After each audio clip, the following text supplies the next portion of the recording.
ఎస్తేరు గ్రంథం 4వ అధ్యాయం 16వ వచనం. నీవు పోయి సూష్యనునందు కనబడిన యూదులందరినీ సమాజ మందిరమునకు సమకూర్చి నా నిమిత్తము ఉపవాసముండి 3 దినములు అన్నపానములు చేయకుండుడి, నేనును నా పనికత్తెలను కూడా ఉపవాసముందుము. నీవు పోయి 3 దినములు. ఎస్తేరు అంటున్న మాట నుండి మనం వేరే మాటలకు వెళ్దాం. ఆమె ఏమంటుందంటే, మీరు నా నిమిత్తము యూదులందరినీ కూడా సమాజ మందిరంలో సమకూర్చి ఉపవాసం ఉండి ప్రార్థన చేయండి.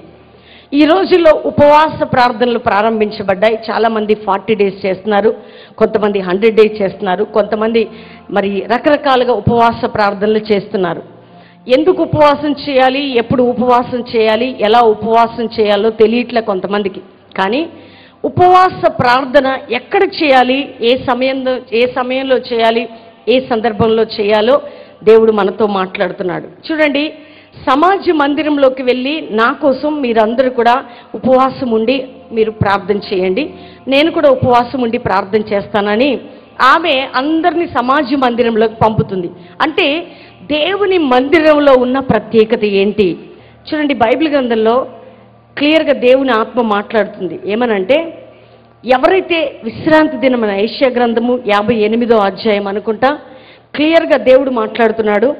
ఎవరైతే విశ్రాంతి దినం యొక్క ప్రాముఖ్యత, ఆదివారం యొక్క స్పష్టత తెలుసుకుంటారో, చూడండి, ఆదివారం ఏం చేయాలి, విశ్రాంతి దినమున ఏం చేయాలి, విశ్రాంతి దినమున నువ్వు చేయవలసిన పనులేంటి, చేయకూడని పనులేంటి, ఇక్కడ నుంచి మనం దేవుని యొక్క వర్తమానంలోకి వెళ్ళిపోదాం. చదువమ్మ 12వ వచనం నుండి ఒకసారి చదువు.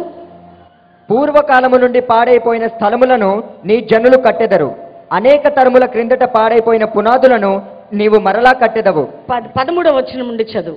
నా విశ్రాంతి దినమున వ్యాపారము చేయకుండా, నా విశ్రాంతి దినము వ్యాపారం చేయకుండా, నాకు ప్రతిష్ఠిత దినమని నీవు ఊరకుండిన ఎడల, నాకు ప్రతిష్ఠితమైన దినమని నువ్వు ఊరకుండిన ఎడల, విశ్రాంతి దినమును మనోహరమైనదనియు యెహోవాకు ప్రతిష్ఠిత దినమనియు ఘనమైనదియు అనుకొని దాని ఘనముగా ఆచరించిన ఎడల నీకిష్టమైన పనులు చేయక. ఏ పనులు చేయకండి అంట చెప్పండి అందరూ. మనకి ఇష్టమైన పని ఏంటో తెలుసా? ఇష్టమైన రోజు ఏంటో తెలుసా? విశ్రాంతి దినమే. ఆ రోజే అన్ని పనులు. మీకు ఇష్టమైన పనులు చేయకయు, వ్యాపారము చేయకయు లోకవార్తలు చెప్పుకొనకయు ఉండిన ఎడల నీవు యెహోవా యందు ఆనందించెదవు. నెంబర్ 2, దేశము యొక్క ఉన్నత స్థలముల మీద నిన్ను ఎక్కించేదను. దేశము యొక్క ఉన్నత స్థలముల మీద మనల్ని ఎక్కిస్తాడంట. ఒకసారి గట్టిగా చెప్పండి కూడా దేవుని మహిమపరచండి. క్రైస్తవులు, దేవుని బిడ్డలు ఎక్కడ ఉండాలంటే ఉన్నత స్థలములో ఉండాలండి. ఎక్కడ ఉండాలా? అప్పిస్తావా, రేపిస్తాను 10,000 ఇస్తావా, 20,000 ఇస్తావా, నాకు ఈ పరిస్థితి ఉంది అని దారిద్ర్యత, పేదరికము, ఏమంటారు, ఇతరుల ఎదుట తలంచుకునే స్థితి క్రైస్తవుల జీవితం కాదు. బైబిల్ ఏం చెప్తుందంటే, విశ్రాంతి దినము వ్యాపారం చేయకుండా, విశ్రాంతి దినము లోకవార్తలు చెప్పుకోకుండా, విశ్రాంతి దినము నీకు ఇష్టమైన పనులు చేయకుండా, విశ్రాంతి దినము మనోహరమైన దినమనియు ఘనమైన దినమనియు ఘనంగా ఆచరించిన ఎడల నువ్వెప్పుడు కూడా యెహోవా యందు ఆనందిస్తావట. ఎలా ఉంటావు నువ్వు చెప్పాలి. ముఖాల్లో ఆనందమే లేదు మీకు. పరిశుద్ధాత్మ యందలి ఆనందం ఉండాలి, దేవుని యందలి ఆనందం ఉండాలి. అంటే ఏది చేస్తే మనం దేవుళ్ళు ఆనందిస్తామంటే చేయవలసిన పని చేయాలండి. అది సండే, అది ఎవరి దినం అంటే దేవుని దినం. అందరు చెప్పాలి. ఆదివారం ఎవరి దినం అండి? అది దేవుంది. నేను ప్రభువులోకి వచ్చాక ప్రార్థన చేశా, ప్రభువా సండే మాత్రం మార్నింగ్ నుంచి ఈవినింగ్ వరకు నీకోసమే ఎంగేజ్ అయిపోవాలా. ఆ డే సూర్యోదయం మొదలుకొని సూర్యాస్తమయం వరకు నీకే అర్పించబడాలి. ఎందుకంటే ఆ రోజు నేను ఘనంగా ఆచరించాలి. అందుకనేనండి సండే మాకు చాలా బిజీ షెడ్యూల్ ఉంటుంది. ఎందుకంటే ఎప్పుడైతే దేవునికి ఇవ్వవలసిన ప్రాధాన్యత ఇస్తావో, ఆయన దినానికి ఇవ్వవలసిన ప్రాధాన్యత ఇస్తావో, ఆయనను ఆరాధించే పద్ధతిలో ఆరాధిస్తావో, విశ్రాంతి దినంలో నువ్వు ఏ పని చేయొద్దట. ఆ రోజే ఫంక్షన్లు సండేనే, పురుళ్ళు సండేనే, పెళ్ళిళ్ళు కూడా ఈ రోజుల్లో సండేనే, అన్నీ సండేనే. ఏంటంటే అందరికీ హాలిడే నీకు జాలిడే చేయడానికి కాదు, దేవుణ్ణి ఆరాధించడానికి తల్లి. ఎవరైతే ఈ ఆదివారం, ఇక్కడ బైబిల్ చెప్తుంది, విశ్రాంతి దినము మనోహరమైనదనియు ఘనమైనదనియు ఘనంగా ఆచరించిన ఎడల, అంటే ఆయనను ఆరాధించడం, స్తుతించడం, ఆయన సన్నిధికి వెళ్ళటం, ఆయనకి ఇవ్వవలసిన ఇంపార్టెన్స్ ఇవ్వటం, ఆయన యొద్దకు వెళ్ళటం, ఆయన మందిర ఆవరణలోకి వెళ్ళటం ఉండి దేవుని స్తుతిస్తున్నప్పుడట దేవుడు నిన్ను ఏం చేస్తాడంటే నువ్వెప్పుడు కూడా దేవుని సందులో ఆనందించే భాగ్యం ఇస్తాడట. రెండవదిగా దేవుడు ఏం చేస్తాడంటే దేశం యొక్క ఉన్నత స్థలంలో నన్ను ఎక్కించు ప్రభువా నువ్వు అడగక్కర్లే, ఆయనే నిన్ను ఎక్కిస్తాడు. సండే ఎవరైనా ఆరాధన లేకుండా మీరు ఇళ్లలో ఉంటున్నట్లయితే దయచేసి నా 2 చేతులు జోడించి మిమ్మల్ని బ్రతిమలాడుతున్నా దేవుని బిడ్డలారా. అందుకని బైబిల్ గ్రంథంలో మందిరానికి దేవుని సన్నిధికి ఉన్న ప్రాముఖ్యత ఈ సాయంత్రం నేను చెప్పాలని ఆశపడుతున్నా. కొంతమంది ఇలాంటి మందిరం అంటే ఆయన సన్నిధి ఉన్న స్థలం అండి. మందిరానికి వెళ్ళరు, ఆరాధన చేయరు, దేవుణ్ణి స్తుతించరు, దేవుని యొక్క ఆలయానికి వెళ్ళరు. ఒకవేళ వాళ్ళకి ఏదైనా బాధ కలిగితే వచ్చి ప్రార్థన చేయించుకొని వెళ్తారు. మాలాంటి సేవకులు 1000 మంది మీపై చేతులు పెట్టినా దేవుడు అద్భుతము చెయ్యడు. దేశం యొక్క ఉన్న స్థలములో నిన్ను ఎక్కించేవాడు ఆయన. ఒకవేళ నువ్వు కానీ చేయవలసింది చేస్తే ఈ దేశానికి అధిపతి అయితేమేమో. అవునా కాదండి? ఇక్కడ ఉందా బైబిల్లో ఆ మాట? చదువమ్మా, 14వ వచనం చదువు. నీవు యెహోవా యందు ఆనందించెదవు, దేశము యొక్క ఉన్నత స్థలముల మీద నిన్ను ఎక్కించెదను. నీ తండ్రి అయిన యాకోబు స్వాస్థ్యమును నీవు అనుభవంలో ఉంచెదను. యెహోవా సెలవిచ్చిన వాక్కు ఇదే. ఇది ప్రవచనము దేవుని బిడ్డలారా. యెహోవా సెలవిచ్చిన ప్రవచనమైన వాక్కు. ఆదివారమే ప్రయాణాలు పెట్టుకుంటారు, ఆదివారమే మీకు ఇష్టమైన పనులు చేస్తారు, ఆదివారమే చేయకూడని పనులు చేస్తారు, ఆదివారం ఆరాధనకి వెళ్ళి నామకార్థంగా ఆరాధిస్తారు. ఇది తప్పా రైటా చెప్పండి? అందుకని చాలామంది క్రైస్తవులు అడుక్కు తినే పరిస్థితి తప్ప ఇచ్చే స్థితి లేదండి. మనం ఇట్లుండాలా చెప్పాలి. ఇప్పుడు ఇట్లున్నామా?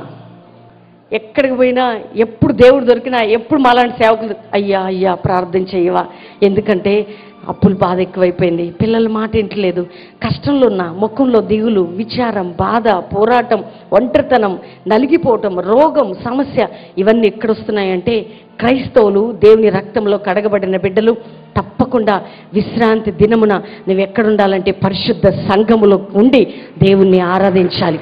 ఎలా ఆరాధించాలి? శరీరంగా ఆరాధించదు, ఆత్మతో సత్యముతో ఆరాధించాలి. ఎవరు ఆరాధించాలండి? ఆత్మతో సత్యముతో. నిజంగా పాస్టర్ ప్రవీణ్ గారట సండే ఈవినింగ్ ఉజ్జీ సేవ పెడుతున్నారు. అక్కడికి వెళ్తే కాసేపు ఆరాధన అయినాక ఎప్పుడు 9 అవుతుందా, వెళ్ళిపోదాం, ప్రార్థన చేయించుకుందాం, అభిషేకం కొరకు సీడీలు కొందాం, అనాయింటింగ్ ఆయిల్ కొందాం అనే ఆలోచనతో మీరు ఇక్కడికి రాకండి. నిజంగా ఇక్కడ ఏముందంటే ఆయన సన్నిధి ఉన్న స్థలము దేవుని బిడ్డలారా. ఆయన సన్నిధికి వచ్చిన నువ్వు యవ్వనస్తులుగా ఇక్కడ ఉంటే జాగ్రత్తగా కూర్చో. ఆరాధించే టైంలో ఆరాధించు, వాక్యం వినే టైంలో వాక్యం విను, ఒప్పుకోని టైంలో ఒప్పుకో. చేయవలసింది దేవునికి చెయ్యి, దేవుని నిన్ను ఎత్తబోతున్నాడు పైకి. ఇది చాలా మంది చెయ్యక ఏం చేస్తున్నారంటే ఆదివారం సంఘాలకి, మా సంఘంలో అటెండెన్స్ ఉంటుంది బెల్లంపల్లిలో, ఎవరు రారో 2 వారాలు చూసి వాళ్ళ పేర్లు తీసి పడేస్తాం. ఒకవేళ 7 గంటలకి ఆరాధన అంటే 7:30కి గేట్స్ అన్ని క్లోజ్. పెద్ద విఐపీస్ కూడా గేట్ బయట నిలబడతారు దేవుని బిడ్డలారా. ఎందుకంటే విఐపీస్ కంటే విఐపీ ఎవరంటే పరిశుద్ధులైన దేవుడు. ఆయనను ఆరాధించే నువ్వు ఎంత విఐపీ పర్సన్ అయినా కావచ్చు, దేవుని కంటే అధికుడివి అధికురాలివి కాదు. గడగడ వణుకుతూ ఆయన మందిర ఆవరణలో మనం అడుగు పెట్టాలట దేవుని బిడ్డలారా. ఎలా అడుగు పెట్టాలండి చెప్పండి? యవ్వనస్తులు వస్తారండి మందిరానికి, క్లబ్స్ అయిపోయినాయి ఈరోజు మందిరాలు. అక్కడే చూడకూడని చూపులు, అక్కడే చెయ్యకూడని పనులు. మందిరం అంటే ఆయనను ఆరాధించే స్థలము దేవుని బిడ్డలారా. పరిశుద్ధుడైన దేవుడు సంచరించే స్థలం. అందుకని దావీదు అంటాడు, 26వ కీర్తన బైబిల్లో క్లియర్గా రాయబడి ఉంటుంది, చదవండి 6-7 వచనాలు. నిర్దోషినని నా చేతులు కడుగుకొందును, యెహోవా నీ బలిపీఠము చుట్టూ ప్రదక్షిణము చేయుదును. యెహోవా నీ బలిపీఠము చుట్టూ ప్రదక్షిణలు చేయుదును. అచ్చట కృతజ్ఞతాస్తుతులు చెల్లింతును. అచ్చట కృతజ్ఞతాస్తుతులు చెల్లించదును. నీ ఆశ్చర్య కార్యములను వివరింతును. నీ ఆశ్చర్య కార్యములను వివరించదును. యెహోవా నీ నివాస మందిరమును, నీ నివాస మందిరమును, నీ తేజోమహిమ నిలుచు స్థలమును, నీ తేజోమహిమ నిలిచే స్థలాన్ని నేను ప్రేమిస్తున్నాను. గట్టిగా చప్పటి కొట్టి దేవుని మహిమపడదాం. దేన్ని ప్రేమించాలండి? ఆయన తేజో మహిమ నిలిచే స్థలంలోనట దావీదు అంటున్నాడు, నీకు కృతజ్ఞతాస్తుతులు నేను చెల్లిస్తానయ్యా, అచ్చట నేను నిన్ను స్తుతిస్తాను. ఎందుకంటే అక్కడ ఎవరు నివాసం ఉంటారంటే సర్వశక్తి కలిగిన దేవుడి నివాసం ఉంటాడు. అందుకనే అండి దేవుని మందిరాన్ని అంతగా దావీదు ప్రేమించాడు. కాబట్టి ఆయన గర్భములో నుండి వచ్చిన కుమారుడు దేవుని మందిరాన్ని కట్టించాడు. గట్టిగా చప్పట్లు కొట్టి దేవుని నామాన్ని మహిమపరచుదాం. చూడండి, దావీదు ఆయన మందిరాన్ని అంత ప్రేమిస్తే మనం ఎంత ప్రేమించాలండి ఆయన సన్నిధి ఉన్న స్థలాన్ని. ఇక్కడ ఎవరున్నారు చెప్పండి? ఇది స్టైల్ చేసే ప్లేస్ కాదండి, ఇక్కడ పాపం చేసే ప్లేస్ కాదు, ఇది పిచ్చి చూపులు చూసే ప్లేస్ కాదు, ఇది ఇక్కడ ఎవరున్నారంటే పరిశుద్ధుడైన దేవుడు నివాసం చేస్తున్నాడా. మందిరానికి వెళ్ళినప్పుడు ఇన్స్ట్రుమెంట్ కొడుతున్న వాళ్ళని చూసుకుంటా వాళ్ళని బలహీనంగా పరిచే ప్లేస్ కాదు. మందిరాల్లో ఈ రోజుల్లో అదే జరుగుతుంది. పాటలు పాడేవారిని చూసి వారి మనస్సుని డిస్టర్బ్ చేసే ప్లేస్ కాదు, లేకపోతే యాక్టివ్గా పార్టిసిపేట్ చేసే వాళ్ళని చూసి అటు ఇటు తిరుక్కుంటూ చూసే ప్లేస్ కాదు. ఎందుకంటే ఇది దేవుణ్ణి ఆరాధించే ప్లేస్. ఏమనుకుంటున్నారు మీరు? ఎవరున్నారండి? ఆయన సన్నిధి ఉన్న స్థలం అట. ఏంటది? మనం ఆరాధించే స్థలం. మనం ఎప్పుడైతే అందరం కలిసి ఆరాధిస్తుంటామో ఆయన దిగొస్తాడు. దేవుని బిడ్డలారా, ఇది పాపంతో చేతులు కలిపే స్థలం కాదండి. నీ చూపులో పవిత్రత, నీ మాటలో పరిశుద్ధత, నీ ఆరాధనలో స్వచ్ఛత ఉండాలి. ఎందుకంటే నువ్వు ఆరాధిస్తున్నప్పుడు ఆయన నీ ప్రక్కలోనే నిలబడతాడు. ఎందుకో తెలుసా దేవుని బిడ్డలారా, ఆకాశములు మహాకాశములు పట్టజాలని దేవుడు కెరూబులు సెరూబులు ఆయనను ఆరాధిస్తుంటే అక్కడ ఉండకుండా ఒక మానవుడు ఆయన మందిరంలో ఆయన సన్నిధిలో ఆరాధిస్తుంటే దిగి పరిగెత్తుకుంటూ వచ్చేస్తాడట నీ ఆరాధన మీద ఆశీనుడు అవటానికి. అప్పుడు నువ్వు పాపం చేస్తూ పిచ్చి ఆలోచనలతో కూర్చుంటూ వ్యర్థమైన తలంపులతో ఉంటూ చూడకూడని చూపులు చూస్తూ చేయరాని పాపం చేస్తూ లేనిపోని చేస్తున్నావంటే అది దేవుని నామానికి చెప్పండి, చెప్పాలి. నువ్వు కిందివాడిగా ఉంటావా, కింద దానివిగా ఉంటావా, పై వ్యక్తిగా ఉంటావా చెప్పాలి. ఈరోజు సేవకుల్ని చేసి కూడా పాపం చేసే స్త్రీలు ఉన్నారండి. దైవజనులు హీరోలు కాదు, హీరోయిన్లు కాదు. ఇక్కడ జాగ్రత్తగా మీ చూపులో ఏముండాలంటే దేవుని సేవకుల్ని చూస్తే దేవుని చూస్తున్నట్టే ఉండాలా. ఎందుకంటే ఇక్కడ దావీదు అంటాడు, నీ తేజో మహిమ నిలిచే స్థలం అంటే నాకు ఇష్టమయ్యా. ఎప్పుడైతే మనందరం కలిసి ఆరాధించే ప్లేసు ఏం కావాలి? నీకు ఇష్టమైపోవాలి. చూడండి, నేను స్టార్టింగ్ మీటింగ్ అప్పుడు మా యొక్క వాలంటీర్స్ చెప్తుంటా, మీరు వచ్చి గ్రౌండ్ అంతా తిరిగి ప్రార్థించండి అంట. ఎందుకంటే పరిశుద్ధుడైన దేవుడు ఈ స్థలంలో అడుగు పెడుతున్నాడు కాబట్టి దెయ్యాలు పారిపోతున్నాయి. పరిశుద్ధుడైన దేవుడు తన సేవకుల కంటే ముందుగా నిలబడ్డాడు కాబట్టే దెయ్యాలు అంటున్నాయి ఇక్కడ యేసు ఉన్నాడు అంటున్నాయి. ఇప్పుడు చెప్పండి, మమ్మల్ని చూస్తారా, మాలో దేవుని చూస్తారా? ఎందుకంటే దేవుని బిడ్డలారా, పాపం సంఘములో జరుగుతుంది, వ్యభిచారం సంఘములో జరుగుతుంది, చూపులతో పాపం, మాటలతో పాపం, క్రియలతో పాపం, అన్ని పాపమే. అట్లాంటి పాపం ఉన్న చోట ఆ దేవుడు ఉంటాడా? చెప్పాలమ్మా. మనం దేశం యొక్క ఉన్నత స్థలంలోకి వెళ్ళాలా వద్దా? చెప్పండి. మనం మంచి సీట్లో కూర్చోవాలా వద్దా? మనం గొప్పవారు కావాలా వద్దా? నా మాటలు ఎవరన్నా గాయపరుస్తున్నాయా? ఎవరినన్నా చెప్పండి. అందరిని అడుగుతున్నా. ఎవరన్నా బాధ పెడితే క్షమించండి. కానీ ఎందుకు నేను చెప్తున్నానంటే మీరు బాగుపడాలని, అంతే. మీరు సత్యాన్ని ఎరగాలి. ఎందుకంటే అపవాది మీ బ్లెస్సింగ్స్ని ఎంత డిప్లొమాటిక్గా స్పిరిచువల్గా వస్తారండి. స్పిరిచువల్ అట్రాక్షన్ అంటారు చూసారా, ఇదే. అందుకని కొన్నిసార్లు దేవుని సేవకులుగా మేము కొన్ని సమయాల్లో మరుగుపరచబడుతుంటాం, దూరంగా ఉంటుంటాం. మాకుంటుందండి అందరితో కలిసిపోయి ప్రార్థించాలి, దగ్గర కావాలని. కానీ దేవుని కంటే మనుషులు ఈ రోజుల్లో విగ్రహాలు కావద్దని ప్రభు మనతో మాట్లాడుతున్నాడు. దావీదు అంటాడు, అయ్యా నీ మందిర ఆవరణాన్ని నేను ప్రేమిస్తున్నా. అందుకనే నేను మొన్న చెప్పాను, కోరాహు కుమారులు ఆ తండ్రి చేసిన శాపం వారి మీద పడ్డప్పుడు 84వ కీర్తన రాస్తారు.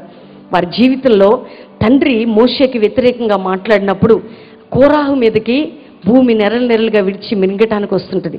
అదే టైంలో ఆ శాపం కుమారుల మీద పడ్డప్పుడు వారట ఆ శాపాన్ని తప్పించుకోవటానికి ఏం చేయాలో తెలియక పరిగెత్తి పరిగెత్తి పరిగెత్తి పరిగెత్తి ఆయన సన్నిధి ఉన్న స్థలంలో పడ్డారు. కాబట్టి ఆ శాపం ఆశీర్వాదకరంగా మారిపోయిందట.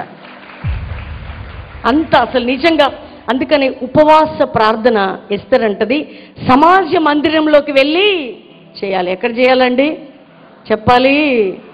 ఎందుకంటే ఆయన మందిర ఆవరణంలో ఆయన మందిరంలో ఆయన సన్నిధి ఉంటుంది. ఏముంటుందండి?